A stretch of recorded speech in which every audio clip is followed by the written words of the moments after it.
welcome to the 12th episode of Renaissance Weekly. So glad you could join us. For those who don't know, what Renaissance Club is a non-profit rehabilitation clubhouse for adults with mental illness. We are co-anchors on Michael Closey, and this is Michael Vengenge.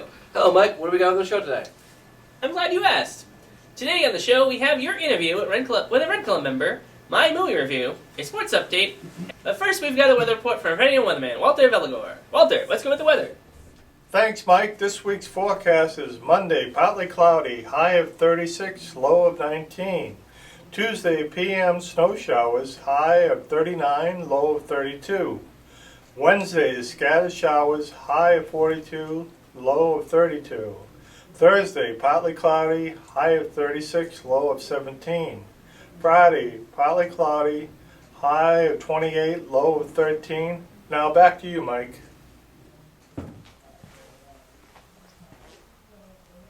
Thanks, Mike. Hello, everyone. Today is Monday, February 6, 2017, and we have a lot to tell you about the world of sports. Yesterday was Super Bowl 51, and it was probably one of the greatest NFL games ever played.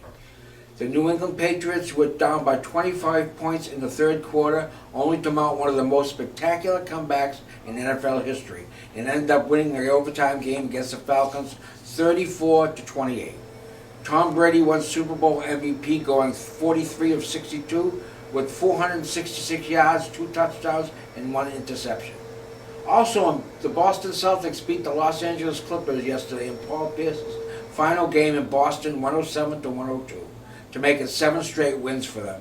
And on Saturday, February 4th, the Boston Bruins lost to the Toronto Maple Leafs 6-5 in a valiant effort. Overall, it was a wonderful sports weekend for the New England-Boston area. Now back to you, Mike. Thank you, Walter. Today is Lame Duck Day. Even a lame duck president can be affected by a clear midterm message if he wants to see his vice president elected and preserve historical legacies, said Noah Feldman. We've all heard someone referred to as a lame duck, but the original meaning of this phrase is often lost. Lame duck is a term used to describe an elected official who is no longer responsible to his constituency, usually due to the fact that he's on his way out of office and re-election is no longer a possibility. Lame Duck Day celebrates the ratification of the 20th Amendment in the United States, an amendment added to shorten the time that president, senators, and representatives spent in office after an election. During this time, especially if the representative was not re-elected or is no longer eligible for re-election, they no longer have to concern themselves with the desires of their constituency. While this only happens during certain small sections of time, significant decisions have been made during this period. What kind of things? Homeland Security is one of the biggest results of a lame duck Congress meeting, but there have also been wars started and a president impeached, all under the auspices of a lame duck session. Where did the term come from? In the 1700s, a lame duck was used to describe those stockbrokers who had gauged their investments badly and no longer pay off their debts. Later, it was extended to include unethical businessmen who would find themselves bankrupted and continue to do business anyway, even though they had no money to pay employees or suppliers. The term has now been extended to include the representatives listed above and to describe those sessions where the people in session are no longer beholden to those people who elected them. Lame Duck Day is best celebrated by researching the history of those people you support politically and find out just how accountable they really are to their constituents. Have they consistently voted their conscience in the past? Have they worked to promote the things they were elected to support? It is especially important to pay attention to that period following a re-election, a choice to retire, or when the office has been eliminated. It's this time period where they will most clearly show their true colors. If they remain true to their principles during this time period, their professed principles, odds are good that they'll stay true to their constituents when the hammer comes down. Today is also Frozen Yogurt Day. Yum! Frozen yogurt is tastier than ice cream, says Rachel E. Goodrich. I don't believe that, Rachel. But I'm going to read this for you anyway. You know what makes every day better? A big scoop of ice cream. You know what else makes the day better than that? Frozen yogurt. You're absolutely correct. Frozen yogurt has all the benefits and diversities of ice cream, coming in a range of flavors just as incredible, but is far better for you. Frozen Yogurt Day lets you get your sweet tooth out, satisfied with cold, creamy deliciousness, with helping you keep your heart and body healthy. What could be any better? Actual ice cream, sorry. If you haven't had frozen yogurt in a while, get out there and buy yourself a absolute rainbow of flavors and host a party where everyone brings their favorite toppings. You can even have a Vengenge day at your work. Encourage everyone to bring in their favorite box of ice cream flavors. You're bringing a box of their favorite flavor and have a little frozen yogurt social right there at lunchtime. Don't forget to bring lots of toppings and your appetite. Frozen yogurt day may only come once a year, but you can eat it all year round. I will take ice cream any day of the week. Today is also February 6th, and if you celebrate the birthday today, you celebrate with the likes of Rip Torn, Zed in the Men in the Black movies, and voice of Zeus in the Disney's Hercules movies turns 86. No. Kathy Najimy, best known for the voice of Peggy Hill in the King of Hill animated TV show, and Mary Sanders of one of the three witches of Hocus Pocus, turns 59. Boy, I hated her in as King of Hill. Really? Yeah, could not stand that character at all. Peggy Hill was an annoying character. Eh. No. Axl Rose, lead vocalist of Guns N' Roses, turns 55. Rick Ashley, most famous singer of Never Gonna Live You Up, Never Gonna Let You Down. He turns 50. Yamaoka, composer of the Silent Hill games, turns 49. David Hayter, voice of Big Boss and Solid Snake in the Metal Gear Solid games, turns 48. Alice Eve, who was Raven in Star Trek Into the Darkness, turns 34. Chris Humphries, former husband of Kim Kardashian, lasted like 30-something days, and current Atlanta Hawks forward, turns 31. Jermaine Kearse, who helped the Seahawks win Super Bowl 48 in 2014, turns 26. Mackenzie Brooks Smith, who played Savannah Weaver in Terminator, the Sarah Connor Chronicles, turns 15. Bob Marley, famous Rastafarian guitarist who died in 1981, would have been 72 today. Zaza Gabor, actress, socialite who epitomized the term celebrity, who died last year, would have been 100 today. Yeah. Darling. She was great. Thurl Ravenscroft, famous singer of You're a Mean One, Mr. Grinch, who died in 2005, would have been 103. He was also Tony the Tiger. You're great! Why didn't you put that in? What the heck? Are you trying to make me look bad? Ronald Reagan, the 40th President of the United States, who died in 2004, would have been 106. Babe Ruth, former New York Yankee and Boston Red Sox baseball player, who died in 1948, would have been 122 today. And finally, Aaron Burr, American colonel and politician, third Vice President of the United States, who died in 1836, would have been 261 years old today, folks. Speaking about today, that leads us into our next topic on this date in history of Michael Closey. Mike? Thanks, Mike. Today in history, in 1788, Massachusetts became the sixth state to ratify the United States Constitution. Yeah, go Mass. In 1911, the first old age home was opened in Prescott, Arizona. In 1918, British women over the age of 30 get the right to vote. 1935, Monopoly, the board game, goes on sale for the first time. Wow.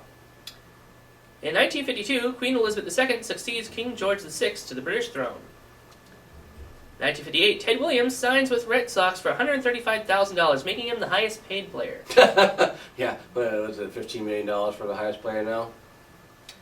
In 1959, Jack Kilby of Texas Instruments files the first patent for an integrated circuit. 1971, the first time a golf ball is hit on the moon by Alan Shepard.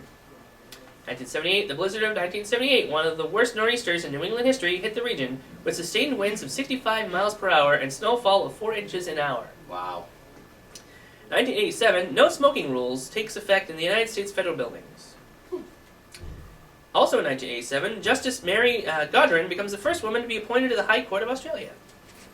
1988, Michael Jordan makes his signature slam dunk from the free throw line, inspiring Air Jordan and the Jumpman logo. 1998, Washington National Airport is renamed Ronald Reagan National Airport. 2005, Super Bowl 39, the New England Patriots win 24-21 over the Philadelphia Eagles. And then finally, in 2014, Jay Leno ends his time on The Tonight Show. For a second time.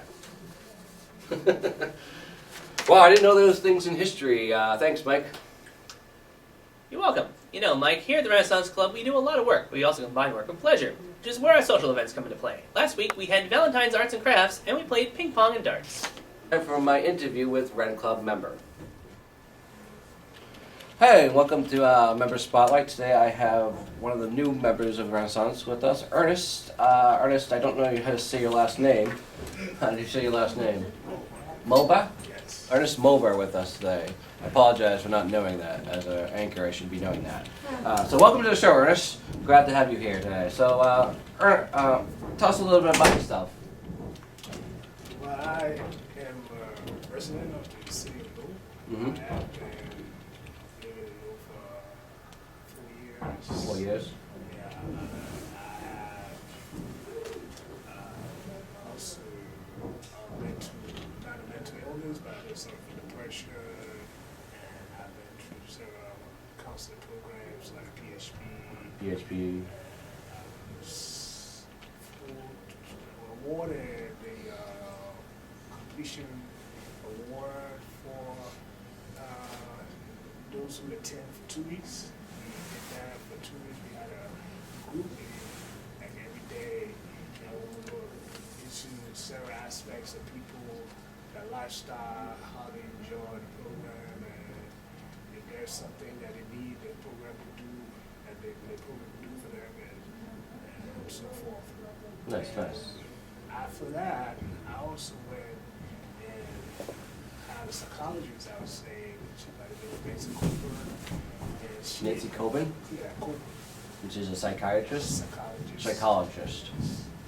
So she informed me about the Renaissance Club. She's the one who actually had me come. Yeah.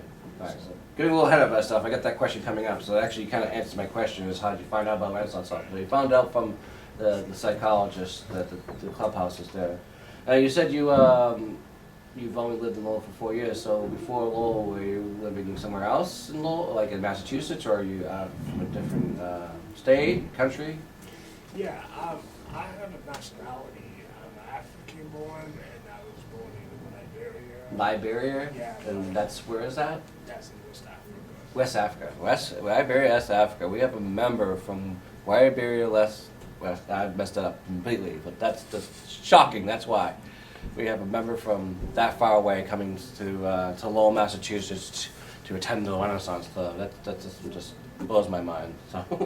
So that's great. I'm glad to have you in the clubhouse. So when you found out about the clubhouse from her, and you came and got your tour and stuff, and you liked it and started to coming.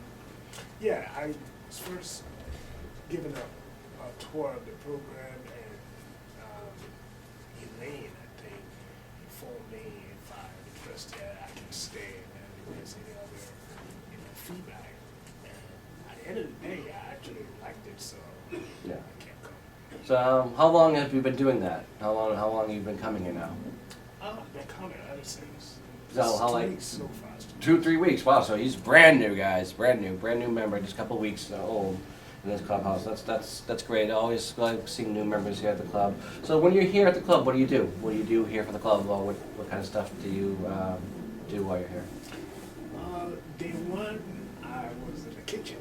Kitchen. Yeah, we all made pizza and then made a breakfast. Made a broccoli soup and made pizza. Pizza. You a good cook? Not Not really. Not really. But you helped out anyway. Yeah. That's great. You got the skills and learned something. What else do you do? Anything else that you do when you're here? Like, do you work on like different kinds of activities for the clubhouse, or are you focusing on trying to like research stuff? Or I'm still, involved in the club of day. We go through different units? So you're pretty much going from each unit. You're still kind of in the process of figuring out what you want to do, kind of, because you're still new. So you're going through each unit, trying to find out what intrigues you. Yeah, so that's good. So since you started coming here, how would you say the Renaissance Club has helped you? Like, helped you when you're being here? Like, It's a little different. It's not like when I, used to go to places where I, had meetings. This is more corporate based. I think it might get me to things that I want. Like yesterday, I was actually at the housing company at CTI, and then Nick and I met and talk about my income and so we're at my final question now. And my final question is, if King Kong, Godzilla, the Loch Ness Monster and Bigfoot had a fight, who do you think would win? Well, I seen the movie Godzilla when I was a little kid. I seen King Kong also, so I don't know actually who would win, but I give it a 50-50. If you could pick one of them, which one would you? Godzilla. You pick Godzilla? Nice. Another Godzilla man. Loving it. So, this might be wrong. If it is, I apologize. We'll put their actual results up there, as I think it is. But Godzilla now has 6, King Kong has 3, Loch Ness Monster has 4, and Bigfoot has 1. If I'm wrong, I will correct that in the editing. Thank you for joining me, Ernest. It was a pleasure meeting you. Glad to have you on the show. If you, or someone you know, lives in the lower area, is 18 and is diagnosed with a mental illness, come on by to the Renaissance Club, which is located at 176 Walker Street, Lowell, Mass. Or call us at 978-454-7944 and ask to speak to Elaine or Betty. Remember, Clubhouse works. Really fantastic to see how Clubhouse has helped out so many people. So it's now time for Michael Closey's review of Resident Evil, the final chapter. Resident Evil, the final chapter, is exactly what it says on the tin. The end of the Resident Evil film series. In fact, I'd be very surprised if they somehow managed to make another movie to this franchise. The film also manages to answer all the questions you might have had, and even the ones you didn't have. The action is over the top and overflowing. The scares and gore sprinkled throughout the runtime, other than the one scene that's a bit too dark and fast cut. The movie is very pleasing to the eyes. Connections to the game series are still rather loose. Nothing ever did top the first sequel, Resident Evil Apocalypse. But noticing the many nods and connections to the games were rather fun. So besides the one scene I mentioned, I thought the film was very well executed, and I give Resident Evil, the final chapter, 4.5 umbrellas out of 5. Now back to the studio. Thanks for spoiling that movie for me, Mike. But you didn't spoil it because I'm going to watch it. So, Mike, how do snails fight? I don't know, Mike, how do snails fight? They slug it out. Well, that's all the time we have for today. I'm Michael Pelosi. And I'm Michael D'Annunzio. Thanks for joining us once again here at Renaissance Weekly. Remember, folks, life always offers you a second chance. It's called tomorrow.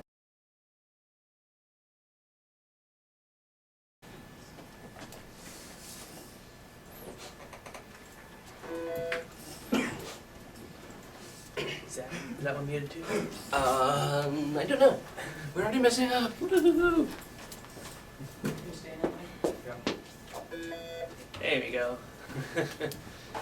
Heard Kate do it. I was like, hey, that's not bad. Is your phone muted?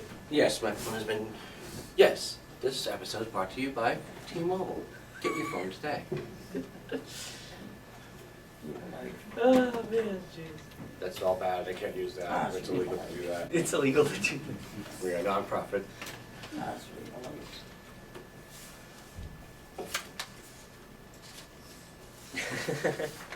This episode is brought to you by the Snack Bar. My Dixie cup. Alright. Ken's... You can't be in here if you're going to talk, dude. Yeah. Can you not talk? Fast. Today on the show, we have your interview with Red Club member Ernest Mulba. My movie review, a sports update, probably... Should we... Read that again. Yeah. Hold on, we gotta read that again. We've messed up. Just With probably Frank. don't just say Ren. You know what? Just kept Don't even that in. say But- member. Just say with a Ren Club member and Okay. and probably with Frank. That's fine. You want to leave probably Frank?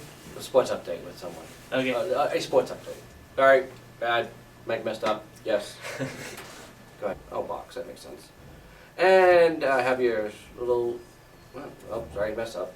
Almost there. I had the whole thing read. Yeah. Sorry. No.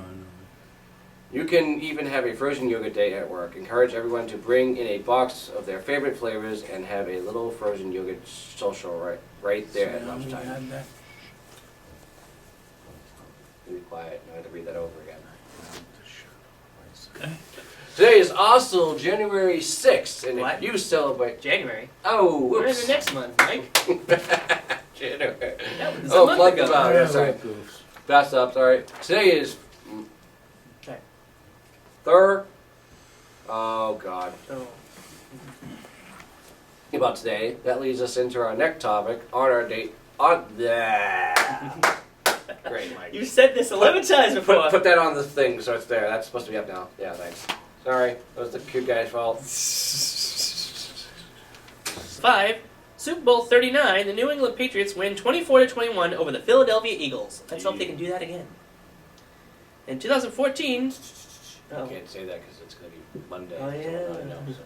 That one over again. You messed up again! Now it's my... Yeah, why did I mess that up? Oh. I do it every week. I pretty much think I'm involved. Sorry. You guys are over there messing me up. 5 minutes. We're at 5 minutes. Alright, so we'll just keep going. Zombie apocalypse. Alright. Alright. Zach, go ahead and RKO him now. Yeah, Zach, we can hear your music. Just need like 2 minutes. And you're supposed to run in and give him an RKO. Alright, ready? Alright, quiet on set. Gonna record. No